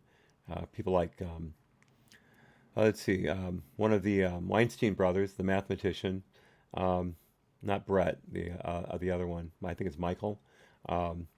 He interviewed, oh gosh, what's the name of I almost said Antichrist, the atheist, the very smart but totally wrong atheist. Not Seth, Sam something. Anyway, yeah, this is really crazy stuff, and you guys haven't seen the worst of it yet. So you might wonder, knowing this drug is lethal, why do so many continue to use it? There are three answers to this complex question. First of all, the use of the drug Krokodil isn't very common. Back in the first decade of the 2000s, there was a Russian scare. The drug has been seen in use around the world, but its possession and use isn't as common as, say, meth. The second part of the answer is that it's an injectable opioid. It works quickly, and the high lasts up to 90 minutes. People who have used the drug say there's nothing quite like it. Finally, you may be wondering why people take the drug in the first place before they're ever addicted. Well, Krokodil is an inexpensive alternative to heroin. Many times, heroin addicts have made the switch to Krokodil as it was readily available and cheap. And the stats that I've seen, Krokodil costs about $8 a hit, and you can make it in the kitchen pretty quickly. It takes maybe an hour to make it tops, and hour and a half tops, I should say. But you can get the parts for it pretty easily, although the codeine has been shut down recently, so it's not as easy to make as it used to be, but you can still do it. Excuse me. It's, where was I going with that? Oh, yeah. Heroin can cost you something like $25 a hit. And that's with the recent influx of cheap heroin. Now, the problem is, as we'll get to, Krokodil isn't as effective as heroin in certain ways. So it has problems. Desmorphine has many nicknames. Krokodil is just one on the streets. You may hear it referred to as Croc with a C, Croc with a K, Russian Magic, Poor Man's Heroin, Crocodile, Zombie. But more frequently, drug users refer to Krokodil as the drug that eats addicts. There's a good reason for that. Krokodil does, in fact, kill you from the inside out. First, it damages the veins and soft tissues. Then your tissues will become infected. Finally, your organs will become gangrenous and sepsis will occur. They'll shut down. There's no nice way to say it. You'll die. It's not a pretty death either. Your flesh will begin to rot off your bones and the smell is horrendous. In the beginning, a Krokodil addict will smell strongly of iodine, but as time goes on, he'll smell like the rotting flesh that is his body. The visible effects soon become apparent. It's not unusual for Krokodil addicts to lose fingers or appendages. Flesh will literally fall away, but not before turning dark green and scaly. So, and that's where the Krokodil name comes in. Some people say it's from part of the long form word for the drug, the term for the drug. Others say it's because of what it does for your skin. I'm going to go with the latter on this.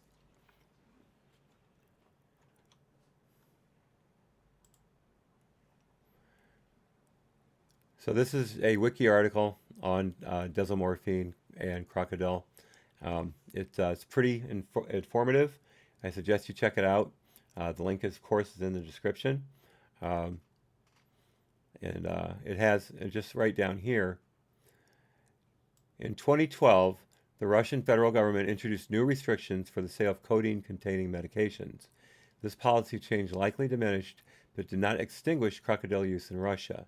It has been estimated that around 100,000 people use Krokodil in Russia and around 20,000 in Ukraine. One death in Poland in December 2011 was also believed to have been caused by Krokodil use, and its use has been confirmed among Russian expatriate communities in another number of other European countries. A single case of desomorphine use was reported in Spain in 2014, with the drug consumed orally rather than by injection. I have no idea what the difference is between those two. So yeah, there you go. Now it's, again, the usage was knocked down, but it wasn't killed. And the reason Krokodil became popular in Russia is because there was an interdiction campaign started against the heroin trafficking coming up from the Golden Triangle, coming up from Afghanistan, and I think Kyrgyzstan as well. So the Russians started interdicting more and more heroin, so the price went up, and someone said, "Hey, there's this Krokodil, we can crank it out." Well, all right, let's go for it, and it started. Used to be you could get Russian headache remedies that had codeine in them, were over the counter. You just walk up and buy a bunch, and they would strip the codeine out of those and use them in the cooking. But like I said, the Russians cracked down on codeine to a point. You can still get it. You just have to. You can only buy 2 packs at a time. But if you come back 5 minutes later, you can buy another 2 packs. So it's kind of like the pseudoephedrine mules that would go around and buy cold medicine around an area and fill up an entire go bag with it and then take it to a drug house where they'd cook meth out of it.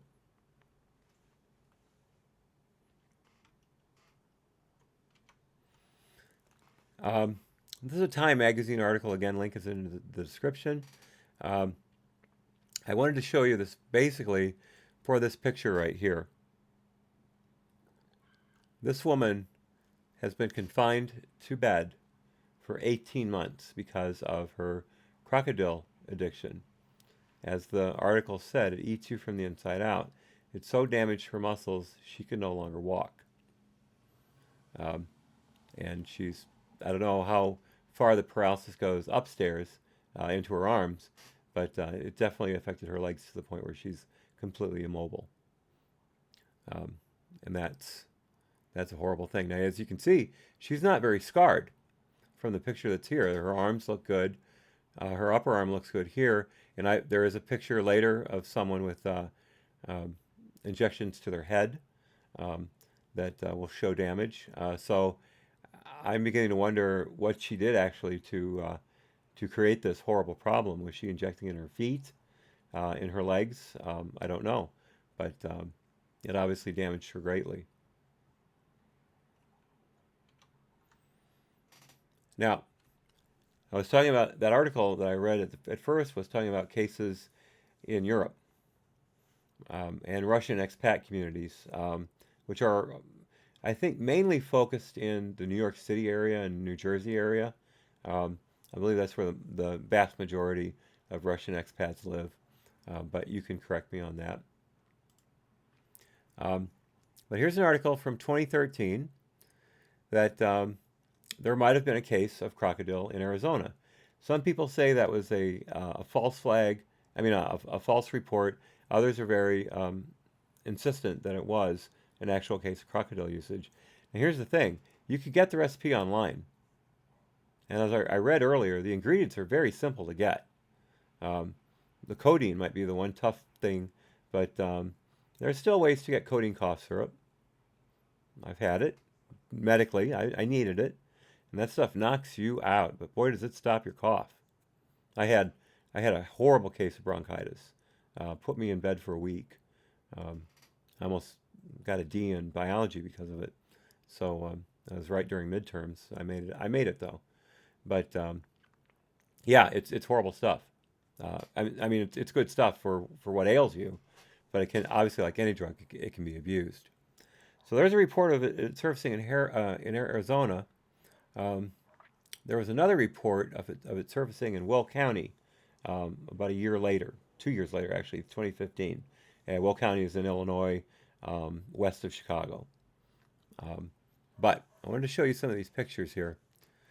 This is what living in a Krokodil house looks like. Now, here you have obviously a bare bones Soviet era apartment, exposed plumbing, um, a horrible, nasty stove slash oven, um, just awful stuff, awful stuff. And you can see this woman pouring what is probably kerosene into a plate over a pot, a boiling pot. It's kind of their homemade double boiler. Here is a vial of this exquisitely nasty stuff.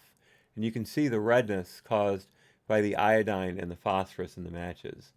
Again, iodine, phosphorus, hydrochloric acid, kerosene, codeine, gasoline, anything they can do to strip the codeine out of the tablets and then mix it with the iodine I believe the iodine makes it more stable in the body. I'd have to look that up, but that's my understanding.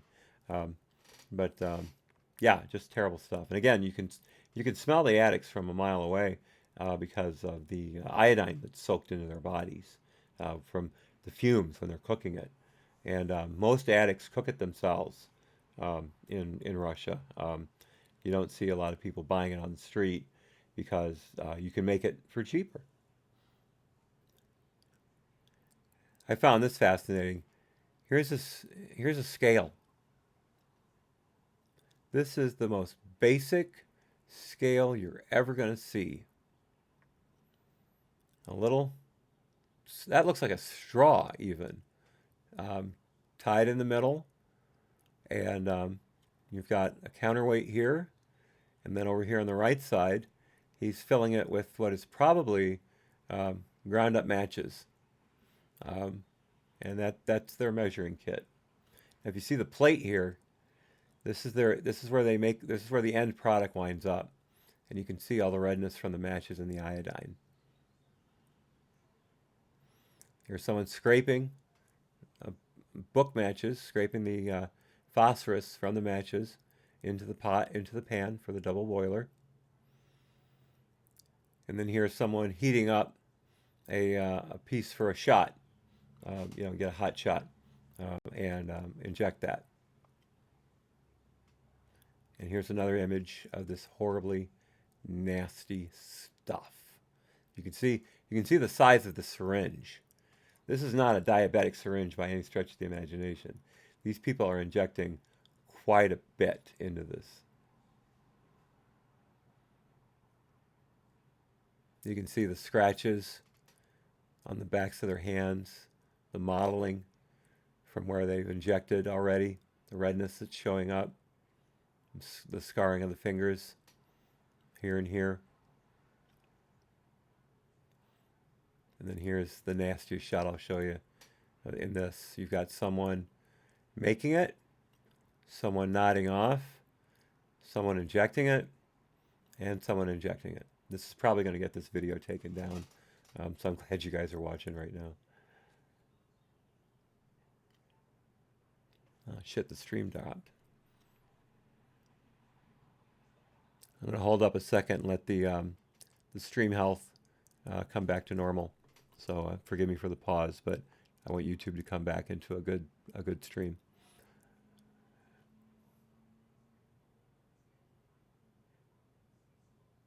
There we go. There we go. It's probably from my scrolling the images. Yeah, Tide Pods are probably better, Ray. I'm sure they're much better for you. Sam Harris, thank you, Bear. That's exactly who I was going for. Sam Harris, you are top of the line today. You are really helping me out. If I could give gold stars on the chat, you'd get 3. Absolutely 3. Maybe 5. Yeah, 5. 5 out of 5. Yeah, don't do drugs. Just say no. to Krokodil. Just say no. Now, I've just got a couple more things on this. This, again, this is probably going to get this video taken down. This is scarring on the legs of someone. And you can see how wasted their legs are, how thin they are. But look at these scars. This keloid scar here, these pock marks. This is from abscesses. This is from gangrene. That is what this will do to you. And they're injecting all over the place. And if you don't hit a vein, which will rot your organs, you will create an abscess, as you can see on these. And they're lucky. These are rather small abscesses. This one's a bit larger. This one's a bit larger. But these were treatable, at least. I'd referenced a guy with the head. Here you can see all over his face, his nose, his scalp. Now, this means someone was injecting it for him. And they will do that. They will search your head for veins, and they'll inject them into your head. Now, is it common for crocodile addicts to shave their heads? I don't know. But if you want to get to the rest of the veins in your body, I'd say it's probably, a fair likelihood if you've shot everything else up. I mean, you can see here, almost in his armpit, and here on his shoulders as well. Yeah, don't do drugs, kids. Don't do drugs. Now, is this an epidemic in the U.S.? No, it's not. But it could be. Because, again, there are a number of ways to get it, to make it. One point I wanted to make about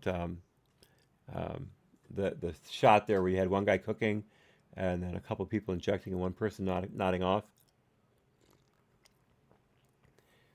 A heroin high will last for hours.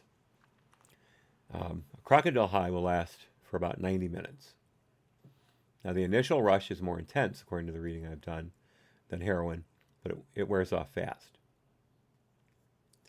So you're constantly seeking that rush again. And I'm sure all of you know, whenever you take a drug for the first time, it's the best. Because your body hasn't seen it before, it has no tolerance for it, so you get the most rush out of it you possibly can. But once you start using it again, your body recognizes it, it's built up a defense, and you'll never get that first rush again. Cocaine, meth, heroin, it doesn't matter. You'll never get that same rush again. So you're chasing it, chasing the white dragon. I hope you all saw that South Park Guitar Hero episode. You'll know what I'm talking about. It's funny. Look up South Park Guitar Hero and laugh your butt off. But anyway, so it lasts for 90 minutes. Well, it takes about an hour, hour and a half to cook it. So you're constantly cooking this stuff in order to keep the high going. And obviously in that picture, they're taking shifts. That's one of the reasons it kills you within a year. First of all, it's incredibly toxic, as we found. But also, you never stop using it. With heroin, there's a downtime. But with this stuff, because it's so incredibly addictive, more addictive than heroin by far, and the high lasts such a short time, you have to keep cooking the stuff. So you'll just shoot yourself to death with 12 months to 15 months.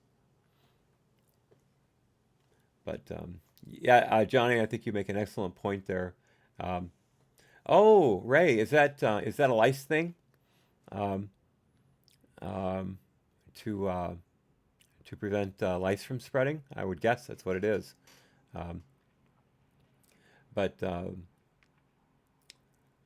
yeah, Johnny, you have a very good point there. I mean, it was very bad in Russia for a while. They had hundreds of thousands of users beforehand, before they cut down on the codeine availability.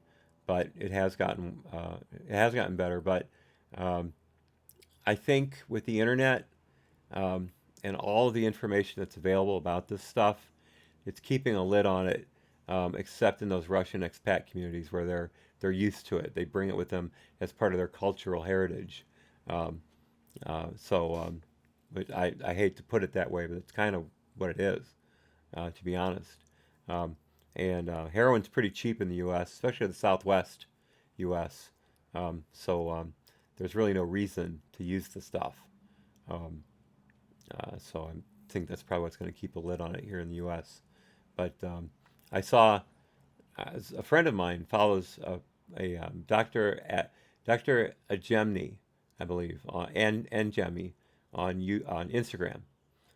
She's a pathologist, and every now and then she throws up a mystery diagnosis picture. And this particular one was of a crocodile addict and how their leg had looked, which was nothing but green scales, nothing but green scales. It was absolutely disgusting. Um, and so she said, "Hey, what is this? I had never seen it before." Um, and before I could do any research, it was answered that it was crocodile addiction. And when I read about it, I thought, I gotta show people this, even if it's not an epidemic in the U.S. It is in the Soviet. Damn it, I did it again. It is in Russia, and it needs to be talked about. Just so if you hear about it, you can you can shut the conversation down pretty quickly with facts. Um, I don't think you can know too much about addictive drugs. I think every piece of information you can gather is important. So I try to present Crocodile in that light. Yeah, so if you hear somebody researching it on the internet, trying to find the kits for it, trying to make it, um, have a long, serious talk with them and show them these articles. Again, they're all linked in the description. And if you scroll down further on that Imager track that I did, um, this one, you'll see some pretty bad stuff. So I didn't want to show it for fear of causing distress among you guys. It's bad enough to show what I did, but yeah, it's tough stuff. So definitely keep an eye out for anyone talking about it. And with all this talk about Russia, Russia's this, Russia's that. Russia has problems too, not just beyond the fact that their economy is basically based on um, uh, energy, fossil fuel energy reserves, and nothing else. Um, yeah, so they have a horrible alcohol addiction rate, and drug addiction is rampant, and obviously, Crocodile became one of them. They shut down the codeine to a point to keep people from being able to make it as easily as they were, but obviously, with 100,000 addicts still around, um, there's more coming up and more dying. So, all right. Well, that is the stream. Let me just look at the chat once more quickly here. Yeah, Iron Bear, why inject your head? There, you have the head and face are incredibly vascularized, if you will. There are many blood vessels supplying um, oxygen and glycogen and all that to your face and head. Um, that's why scalp wounds bleed so badly. Why face wounds bleed so badly because there's so many blood vessels on the surface. They'll just bleed forever.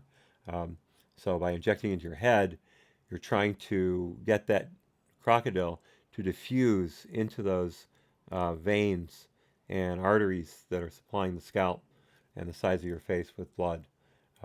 You can't do very many direct injections because it's not a lot of people have that, that very prominent temple vein and artery just beneath it that show up so much when you're exercising or when your head is pounding from a headache, something like that, when there's increased blood flow. But yeah, that's why you would do that, just to get it into your bloodstream, if at all possible. Of course, the thing is with this stuff, if you don't hit a vein directly, you're going to get those scars because you're shooting gasoline and kerosene and iodine and hydrochloric acid into your head, into your scalp, so that it's going to create all kinds of tissue damage.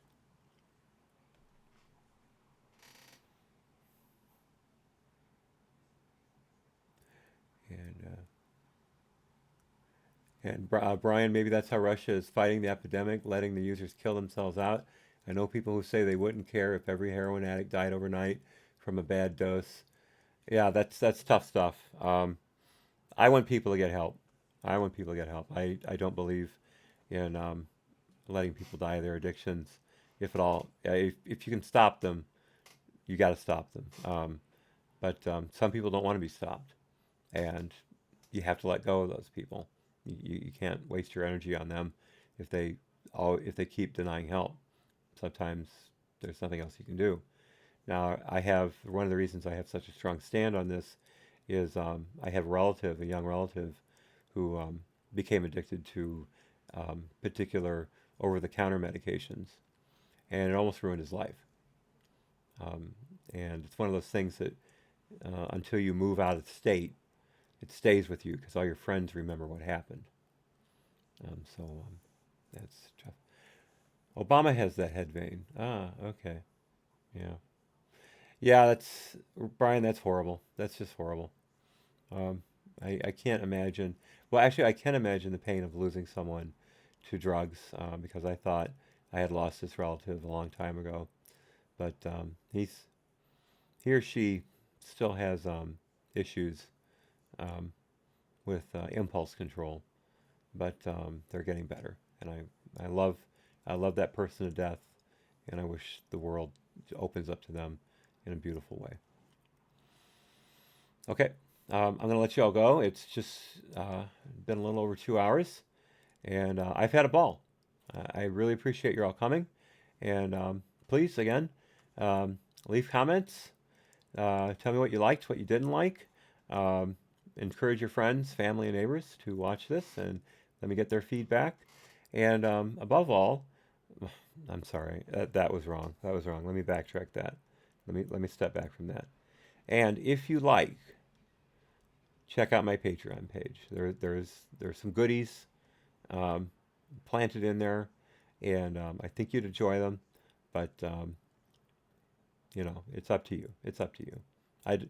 I really don't care one way or the other, but I thought I'd put it out there because I've had a real influx of new subscribers lately.